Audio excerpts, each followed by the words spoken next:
قد جاءكم شهر مبارك رمضان افترض الله عليكم صيامه تفتح فيه أبواب الجنة وتغلق فيه أبواب الجحيم وتغل الشياطين وفيه ليلة خير من 1000 شهر من حرم خيرها فقد حرم.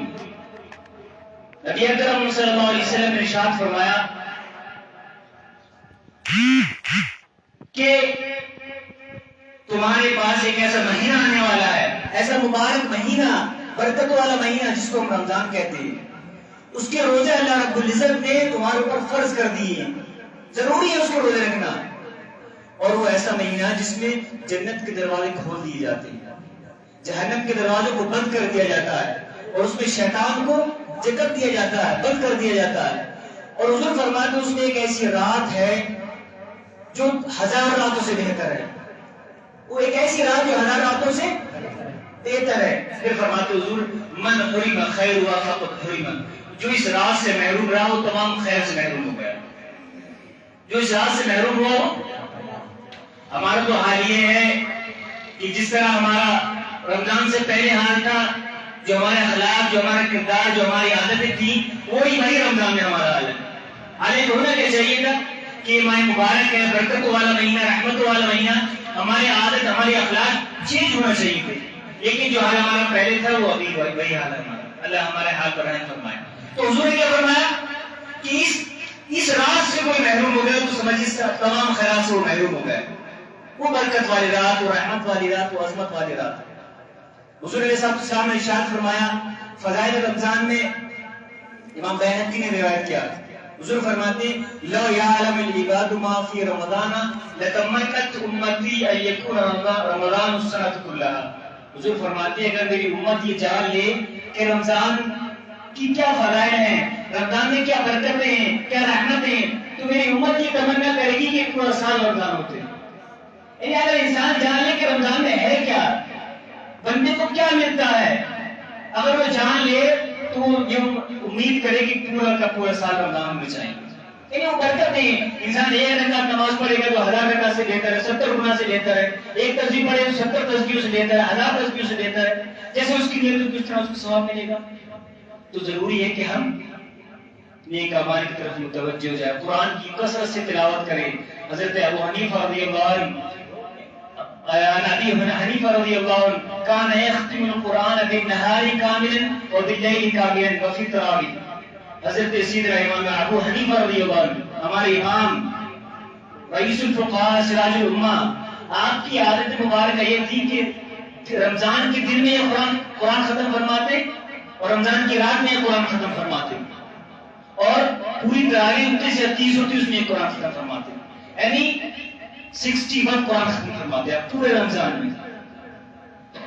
اور ہم کتنے قرآن ختم کرتے ہیں آپ دیکھیں، سوچیں.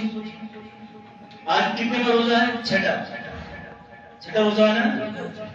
6 روزے ہو چکے، آدھا ہو گیا. اب ہم یہ سوچیں خود کہ 6 روزہ ہے، آج میں نے کتنا قرآن پڑھ لیا آج تک. میں نے، مجھے لگتا ہے کسی کے دل تو یہ گواہی دے گا کہ ابھی تک تو میں نے قرآن بھی نہیں کھولا. شہر رمضان الذی انزل فیہ القرآن، یہ وہ ماہ مبارک ہے جس میں قرآن نازل کیا گیا. کس کے لیے نازل کیا گیا؟ امت محمدیہ کے لیے نازل کیا گیا نا، ہمارے لیے نازل کیا گیا نا. اور ہمارے حالات تو یہ ہیں کہ ہمارے پاس وقت نہیں ہے کہ ہم قرآن کو کھولیں، پڑھیں، اس سے ہدایت حاصل کریں، برکتیں حاصل کریں. کیا ہمارا حال ہے؟ جو حال ہمارا رمضان سے پہلے تو وہ حال ہمارا ہے. ہمارے پاس موبائل چلانے کے لیے ٹائم ہے، فیس بک استعمال کرنے کے لیے ٹائم ہے، چوراہے پہ بیٹھنے کے لیے ٹائم ہے، اپنے تمام معاملات ادا کرنے کے لیے وقت ہے، ٹائم ہے. لیکن اللہ رب العزت کی مقدس کتاب کھولنے کے لیے ہمارے پاس وقت نہیں. کتنی افسوس کی بات ہے، کتنے افسوس کی بات ہے کہ ہمارے پاس وقت نہیں کہ ہم اللہ رب العزت کی اس کتاب کو کھول لیں. یعنی ہمارے احساس مر چکے ہیں. حقیقت کہی جائے تو ہمارے احساس مر چکے ہیں، ہمارے دل سیاہ ہو چکے ہیں، ہم بھول چکے ہیں آخرت کو، اپنی قبر کو بھول چکے ہیں. تو خدا را سوچے سمجھے، یہ قرآن ہدی للناس. ہمارا کیا ہوتا ہے، ہم سوچتے ہیں قرآن صرف کسی کا انتقال ہو جائے اس کے لیے کافی، بس وہیں تک کافی ہے. کسی کا انتقال ہو جائے تب پڑھ لیجیے کافی، میں اس کو انکار نہیں کرتا ہوں. قرآن تو زندوں کے لیے بھی ہدایت ہے اور مروں کے لیے بھی ہدایت کا سبب ہے، ان کے لیے بخشش کا سبب ہے. لیکن آپ صرف میت تک اسے مختصر کر دیں کہ انتقال ہو جائے تبھی پڑھا جائے، اس کے علاوہ نہ پڑھا جائے، تو یہ تو بڑے افسوس کی بات ہے، بڑا افسوس کی بات ہے. اللہ ہم پر رحم کرم کرے. حالات تو ہمارے یہاں یہ ہے کہ ہم اگر گھر میں دیکھے جائیں گے تو آپ کشمیری میں اس کو کیا بولتے ہیں، تاک. ہاں، اس میں کیا، اس میں زیردان میں کپڑے میں بندھا ہوا آپ کو قرآن ملے گا.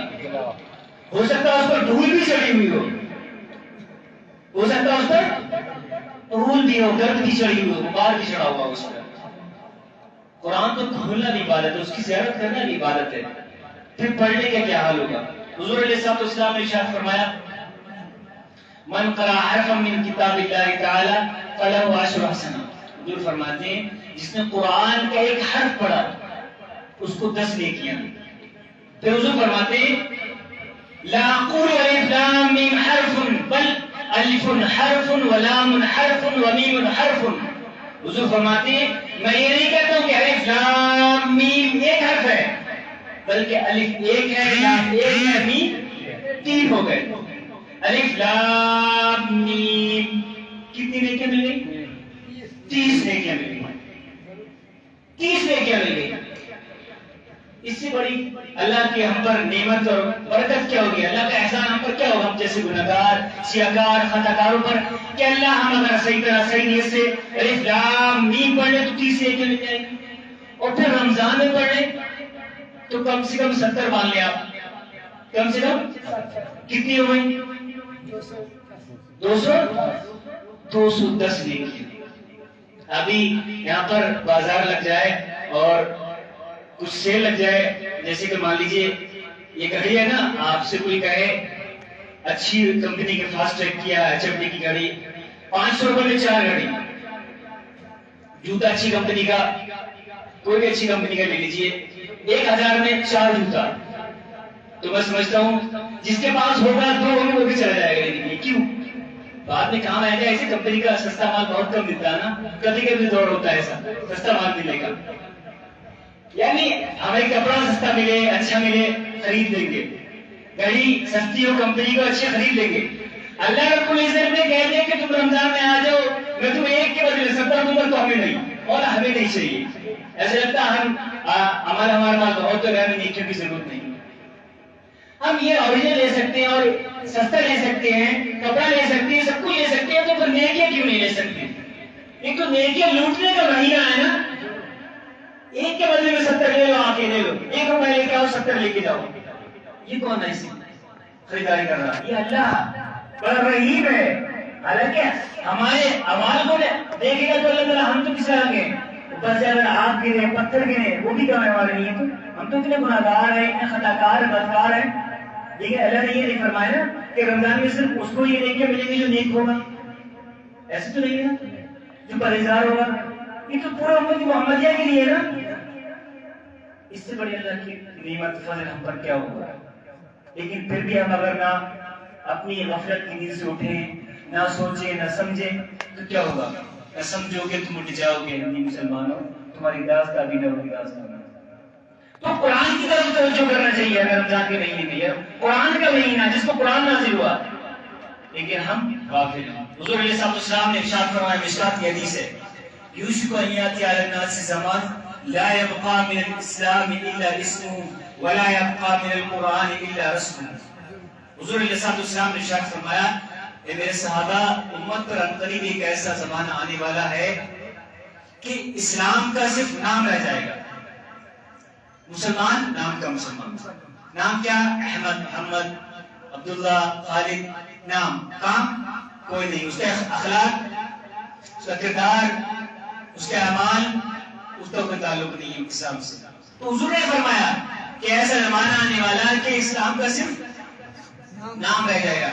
وَلَا يَبْقَى مِنَ الْقُرْآنِ إِلَّا رَسْمُ، اور قرآن کی رسم رہ جائے گی، صرف رسم. جیسے کہ آج ہم رسم ادا کرتے ہیں، کسی کا انتقال ہے تو رسم ادا کرتے ہیں، یا بیٹھ کے تھوڑا سا غفلت میں رسم ادا کر کے چلے جاتے ہیں 1-2 منٹ کے لیے کھول کر. تو یہ وہی حال ہے.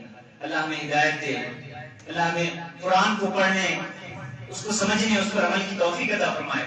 تو آج ہی سے ہم یہ نیت کریں کہ انشاءاللہ عز و جل میں آج ہی سے قرآن کی تلاوت کروں گا، گھر والوں کو بھی ترغیب دلاؤں گا قرآن کی۔ حالات تو یہ کہ ہمارا تو حال یہ کہ اگر ہمارے گھر میں 10 ممبر ہیں، گھر والے 10 لوگ ہیں، تو اس میں سے مشکل سے 2 سے 3 لوگ قرآن پڑھنا جانتے ہیں۔ صرف حقیقت نہیں، جھوٹ نہیں، حقیقت نہیں، صرف 2 سے 3 4 مان لیجیے، باقی معاف ہے قرآن۔ حضور علیہ السلام نے ارشاد فرمایا القرآن حجۃ لک و علیک، قرآن کل قیامت کے دن 2 طریقے سے آئے گا، ایک تمہارے ہمنوا بن کر، تمہارا معین، تمہارا ناصر بن کر کے آئے گا، شفاعت کرے گا کہ مولا اس نے میری تلاوت کی تھی، میرا حق ادا کیا تھا، میں سفارش کرتا ہوں اس کی مغفرت فرما دے۔ دوسرا آئے گا او علیہ کا، مخالفت میں آئے گا کہ مولا اس نے تو کبھی مجھے کھول کر بھی نہیں دیکھا، میرے اوپر درد جمی ہوئی تھی، دھول جمی ہوئی تھی، اس کو میں اتنی بھی توفیق نہیں تھی کہ اس کو صفا کر دیتا ہوں۔ یہ قرآن اللہ کی بارگاہ میں عرض کرے گا، کس کے لیے؟ ہمارے نہیں ہے، اب جیسوں کے لیے، جس کو وقت نہیں قرآن پڑھنے کا، جس کو موبائل کے لیے وقت ہے، فیس بک کے لیے وقت ہے لیکن قرآن کے لیے وقت نہیں، جس کو چاروں میں بیٹھ کے بات کرنے کے لیے وقت ہے لیکن قرآن کے لیے وقت نہیں، یہ اس کے لیے قرآن کہے گا اور کسی کے لیے نہیں۔ یہ ہمارے لیے کہے گا قرآن، نہیں ہم کہتے اس کے لیے کہے گا، میرے لیے کہے گا، نہیں سب کے لیے۔ جو قرآن کا حق ادا نہیں کرے گا ان سب کے لیے قرآن یہی کہے گا۔ اللہ توفیق عطا فرمائے۔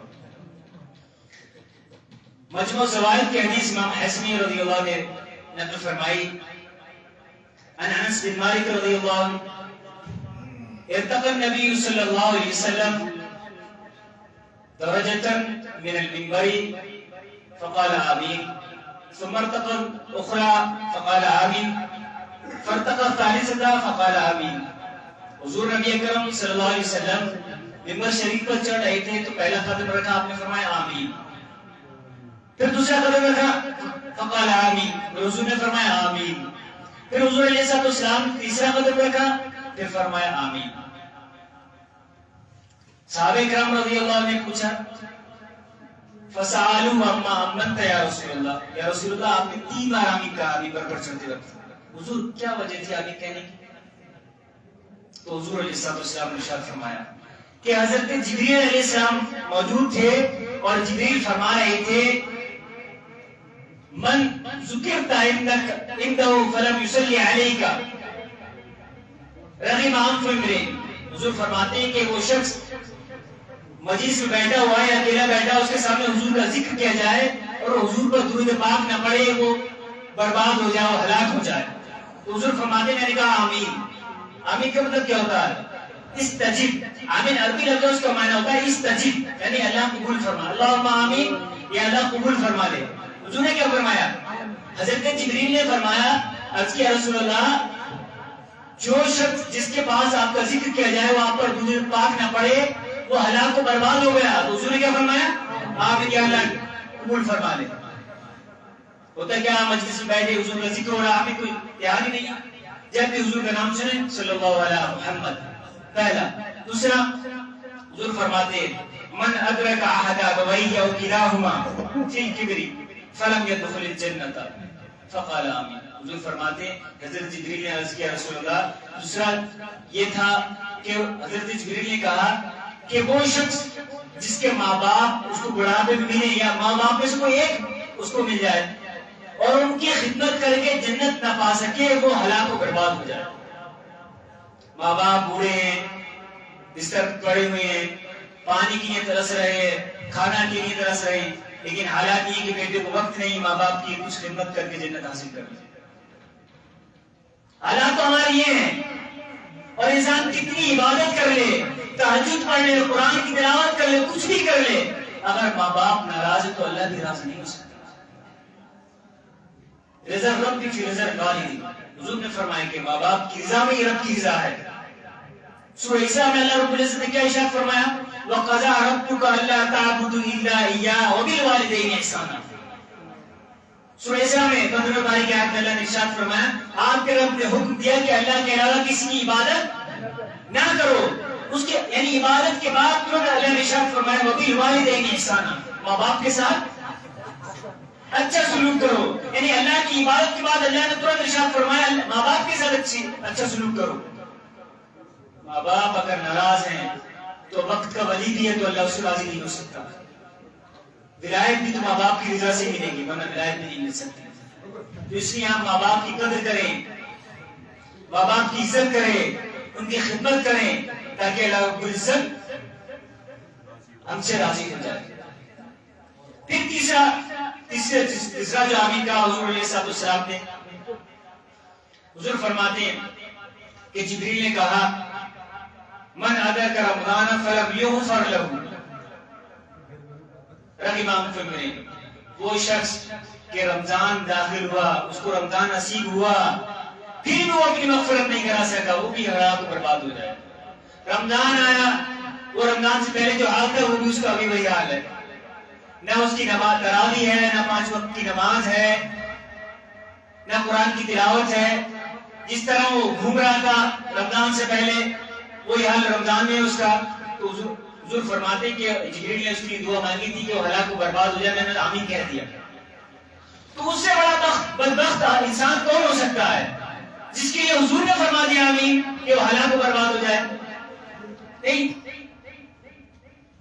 مال ہونا, دولت ہونا, بینک بیلنس ہونا, اچھا گھر ہونا, اچھی گاڑی ہونا, یہ تو دنیا تک محدود ہے نا. مرنے کے بعد تو آپ کا بینک بیلنس, آپ کا بڑا بنگلہ, آپ کی عزت نفس کچھ کام نہیں آئے گی. آپ کے کام آئے گی تو آپ کی اللہ کی, اس کے رسول کی رضا کام آئے گی. آپ نے جو عمل کیا وہ کام آئے گا آپ کے. تو خدایا سوچے سمجھے اور اللہ کی بارگاہ میں رجوع کریں. یہ بڑا مبارک مہینہ ہے, توبہ کریں اپنے گناہوں سے. مولا ہم نے غفلت میں کاٹ دی, 20 سال کی عمر گزر گئی, 25 کی عمر گزر گئی, 40 کی عمر گزر گئی. مولا تو اب توفیق دے, ہمارے توبہ کو قبول فرما لے, ہمیں معاف کر دے. مولا ہمارے گناہگار, سیاہکار, خطاکار, اللہ معاف نہیں کرے گا. بڑا غفور و رحیم ہے, 99 100 قدر کرنے والوں کو اللہ معاف کر سکتا ہے, تو ہمیں بھی تو معاف کر دے گا. اللہ تو فرماتا آؤ میری بارگاہ میں, آؤ آؤ روتے ہوئے آؤ, ایک آنسو نکل جائے اللہ کی بارگاہ میں تو ہمارے تو آخرت سنور جائے گی. لیکن وہ دل بھی تو ہونا احساس کرنے والا.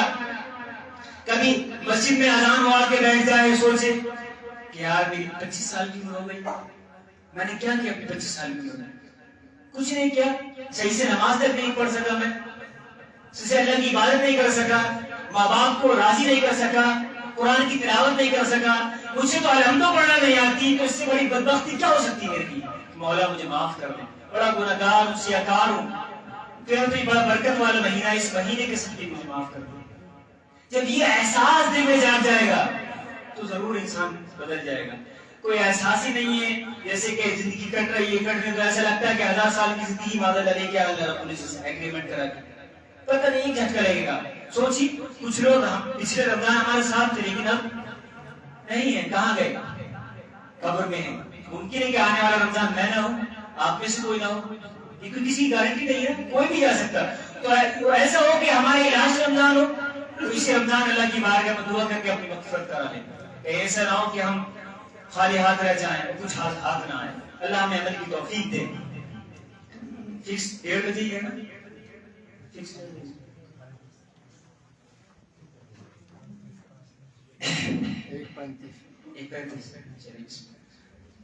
امام ایک حدیث امام بیہقی نے فضائل اعمال میں ذکر فرمائی. عن ابي هريره رضي الله عنه قال رسول الله صلى الله عليه وسلم والذي يعلف به لقد اذلكم شهر ما اذل المسلمين شهر قط خير لهم منه.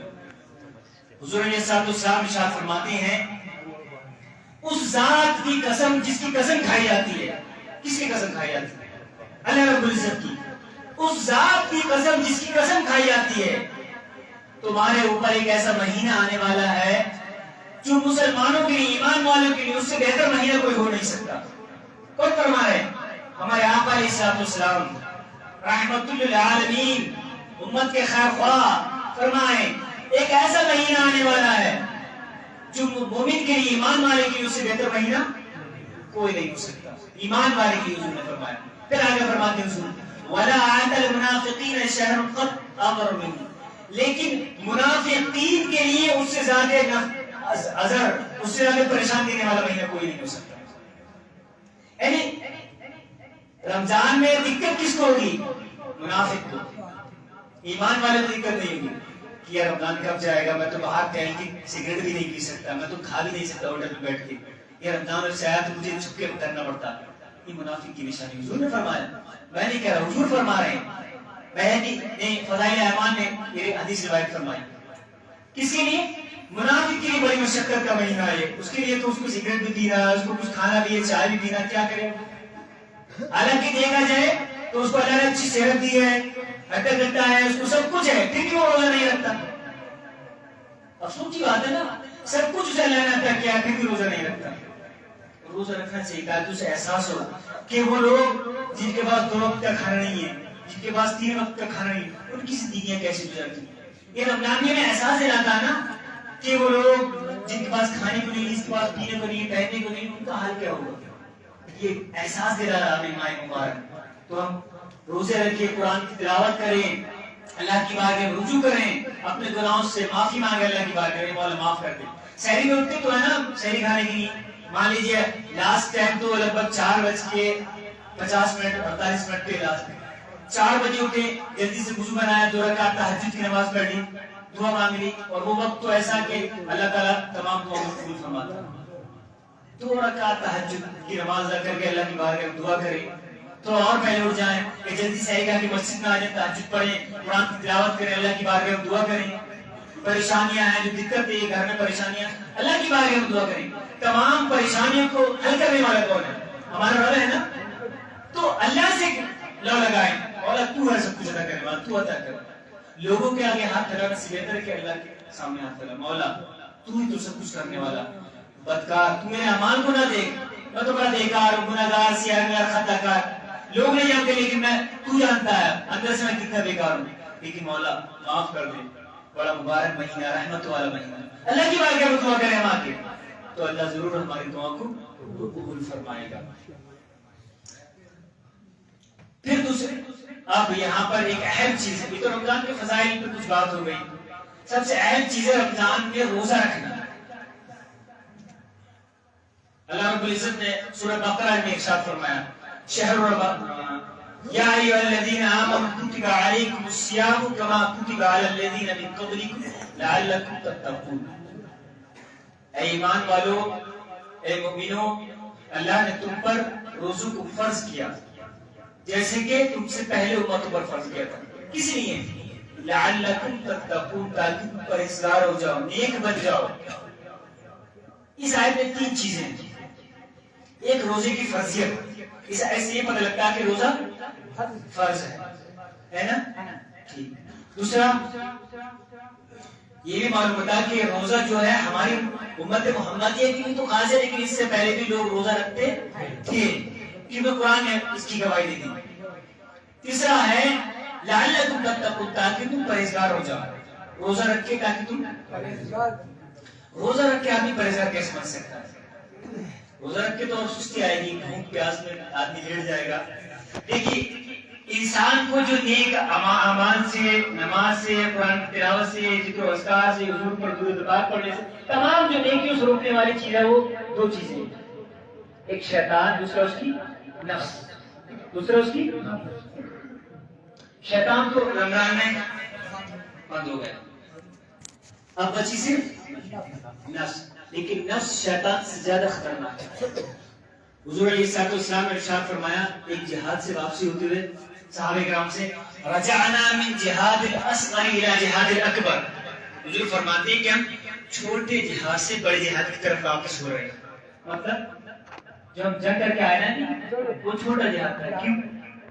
اس میں دشمن آمنے سامنے ہے، وہ دشمن ہے، اس سے لڑنا. لیکن ہم جو اب پلٹ رہے ہیں وہ بڑے جہاد کی طرف. وہ کیا ہے؟ جہاد النفس. اس میں دشمن سامنے، وہ سب سخت جہاد ہے. دشمن اگر سامنے تو پتہ لگ جائے گا 100 200 یا 50 یا 60 ہے نا. جیسے کہ بدر میں 313 تھے لیکن وہ کتنے تھے؟ 1000 سامنے تھے. ہوا کام، اللہ نے نصر من اللہ فتح کر. لیکن نفس جو ہے وہ چھپا ہوا دشمن ہے، اس سے جہاد کرنا بڑا ڈیفیکلٹ ہے، بہت سخت ہے. تو کیسے کریں؟ حضور علیہ السلام نے فرمایا حدیث مشکات کی حدیث ہے یا معاشر الشباب من استطاع منکم الباءۃ فلیتزوج فإنه اغض للبصر واحسن للفرج. جو فرماتی ہے جوانوں کے گروہ اگر تمہارے پاس استطاعت ہے قدرت ہے مال ہے تو تم جلدی شادی کرو. جلدی کس لیے؟ فإنه اغض للبصر کہ تمہاری آنکھوں کی حفاظت کے لیے بہت ضروری ہے تمہاری شرمگاہوں کی حفاظت کے لیے ضروری ہے. اب کسی کے پاس یہ نہیں ہے استطاعت نہیں ہے فإن لم يستطع فعليه بالصوم. اب جس پر یہ استطاعت نہیں تو اس کو چاہیے کہ وہ روزہ رکھے. وہ چاہیے کہ فإنه له وجاء کیونکہ روزہ اس کے لیے ڈھال ہے. جنگ میں جاتے ہیں تو زرہ پہنتے ہیں نا لوہے کی کس لیے؟ تاکہ وہ تلوار سے ہمیں بچا لے اور ہم وہ بھی پکڑتے ہیں تاکہ جو بھی باہر ہو نیزے کا خنجر کو ہمیں روک لے. تو حضور فرماتے ہیں کہ اگر استطاعت نہیں تو کیا کرے پھر روزہ رکھ لے. اس لیے کہ جب انسان روزہ رکھ لے گا تو اس کی نفس ہلکی ہو جائے گی مغلوب ہو جائے گی. کیا ہو جائے گی؟ مغلوب ہو جائے گی. پھر وہ گناہوں سے حق الامکان بچ سکتا ہے. اب جس کی نیت ہے یہ بچنے کی تو اس کو تو ہم کہہ نہیں سکتے لیکن جس کی نیت ہے بچنے کی بچ نہیں پاتا ہے شہوت کا غلبہ ہے تو وہ کیا کرے؟ حضور نے فرمایا روزے رکھے. روزہ کسے کہتے ہیں؟ عربی بولتے ہیں روزہ صوم. روزے کے معنی ہوتا ہے الامساک عن الاکل والشرب وسائر المفطرات من طلوع الفجر الى غروب الشمس. روزے کا مطلب یہ ہے صوم کا مطلب یہ ہے کہ کھانے سے پینے سے اور تمام وہ کام جو روزے کو توڑ دے. مان لیجیے عمل زوجیت سے رکنا کب سے کب تک؟ فجر طلوع ہونے سے لے کر کے سورج غروب ہونے تک. اس کو بولتے ہیں ہم روزہ صوم بولتے ہیں. اب یہ بتائیے کھانا تو حلال ہے نا پینا بھی حلال ہے. اب کسی نکاح کرے تو وہ بیوی اس کے لیے حلال ہوگی. تو روزے میں کیا ہے کہ حلال کاموں سے رکنا روزے کا نام ہے حرام سے نہیں. حلال کام سے رکنے کا نام پھر حرام کام کرنا سے جائز ہو سکتا. جب حلال کام کی اجازت نہیں دی اللہ رب العزت نے تو پھر حرام کیسے جائز ہو سکتا؟ جھوٹ بولنا چغلی کرنا حسد رکھنا بدنگاہی کرنا حرام کھانا حرام لینا سود لینا جوا کھیلنا کیا کہنا ہے؟ جب اللہ رب العزت نے حکم نہیں دیا نہیں آپ کو کھانا نہیں ہے آپ کو پینا نہیں ہے آپ کو تمام ان کاموں سے رکنا جو آپ کو روزے کو توڑ دیں گے. حالانکہ وہ کام کیا ہے؟ حلال تو ہے نا حرام تو نہیں. پھر بھی رکنے کے حکم دیا اللہ رب العزت نے. پھر جھوٹ کیا ہے؟ حرام. سود لینا حرام. جوا کھیلنا حرام. بدنگاہی کرنا حرام. کب جائز ہو جائے گا جب حلال جائز نہیں ہے؟ تو روزہ رکھنے کا مطلب یہ کہ انسان حرام حلال سے تو بچتا ہی بچتا حرام سے بدل جاؤ نا بچنا چاہیے تبھی تو روزہ ہوگا نا. ورنہ خالی حضور علیہ السلام نے ارشاد فرمایا من لم يدع قول الزور والعمل به فليس لله حاجة ان يدع طعامه وشرابه. حضور فرماتے کہ جو شخص روزہ رکھنے کے باوجود جھوٹ نہ چھوڑے برے کام نہ چھوڑے اللہ رب العزت کو اس کے بھوکے اور پیاسے رہنے کی حاجت کیوں؟ بھوکا اور پیاسا رہ رہا ہے وہ جھوٹ بھی بول رہا ہے وہ سود بھی لے رہا ہے وہ جوا بھی کھیل رہا ہے وہ حرام بھی کر رہا ہے اور بھوکا پیاسا نہ نماز پڑھ رہا ہے. تو حضور کیا فرمائے کہ پھر اللہ کو ضرورت نہیں کہ وہ بھوکا اور پیاسا. حضرت جابر رضی اللہ عنہ فرماتے ہیں اذا سمت فلیسم سمعک وبصرک ولسانک عن المحارم والکذب. حضرت جابر رضی اللہ عنہ فرماتے ہیں جب تو روزہ رکھے تو تیرے کان بھی روزہ رکھے تیری آنکھیں بھی روزہ رکھے تیری زبان بھی روزہ رکھے. وہ کیسے ہوگا؟ برائی نہ سنے کسی کی غیبت نہ سنے گانے نہ سنے فحش کلام نہ سنے. یہ ہوتا ہے روزہ. کون فرمایا؟ حضرت جابر رضی اللہ عنہ فرمائے جب تو روزہ رکھے تو تیرے کان کا بھی روزہ ہونا چاہیے تیری آنکھ کا بھی روزہ ہونا چاہیے. آنکھ سے غلط نہ دیکھے فحش نہ دیکھے بدنگاہی نہ کرے. تیری زبان کا بھی روزہ ہونا چاہیے نہ تو جھوٹ بولے نہ غیبت کرے نہ کسی کو برا کہے نہ کسی مسلمان کو تکلیف دے.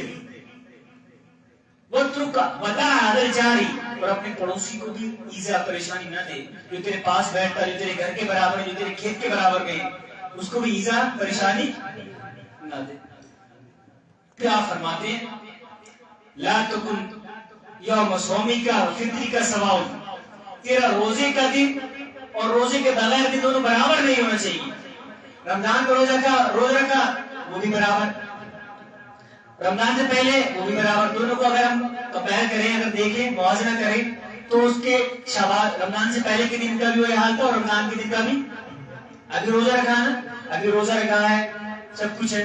اس سے پہلے رمضان نہیں تھا، حال برابر تھا. 5 وقت کی نماز اس سے پہلے بھی تھی، اس سے پہلے بھی تھی. نہ رمضان سے پہلے 5 نماز تھی، نہ 5 نمازیں. رمضان سے پہلے جھوٹ تھا، اب بھی جھوٹ ہے. رمضان سے پہلے چگلی تھی، اب بھی چگلی ہے. رمضان سے پہلے حرام لیتا تھا، سود دیتا، اب بھی سود ہے. رمضان سے پہلے جوا کھیلتا تھا، اب بھی جوا کھیلتا. تو حضرت جابر رضی اللہ عنہ فرماتے ہیں کہ تیرا روزے کا دن اور غیر روزے کا دن برابر نہیں ہونا چاہیے، فرق ہونا چاہیے. نہیں یہ رمضان ہے، روزہ ہے، تو یہ فرق ہمیں لانا چاہیے. اللہ رب العزت عملی کی توفیق عطا فرمائے. مولا کی بارگاہ میں دعا ہے کہ یہ برکت و رحمت والا مہینہ ہے. اس مہینے کے صدقے مولا ہماری مغفرت فرمائے، ہمارے والدین کی مغفرت فرما، ہمارے اساتذہ کی تمام امت مسلمہ کی مغفرت فرمائے. عالم اسلام میں جہاں جہاں مسلمان پریشان حال ہے، مولا اپنے فضل و کرم سے سب کی پریشانی کو دور فرمائے.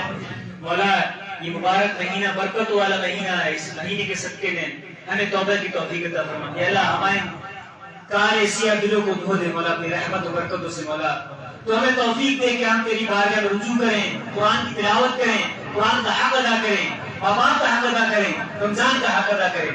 اللهم اجعلنا ممن رضي عنه شهر رمضان ولا تجعلنا ممن سقط عنه شهر رمضان. ربنا تقبل منا انك انت السميع العليم وتب علينا انك انت التواب الرحيم.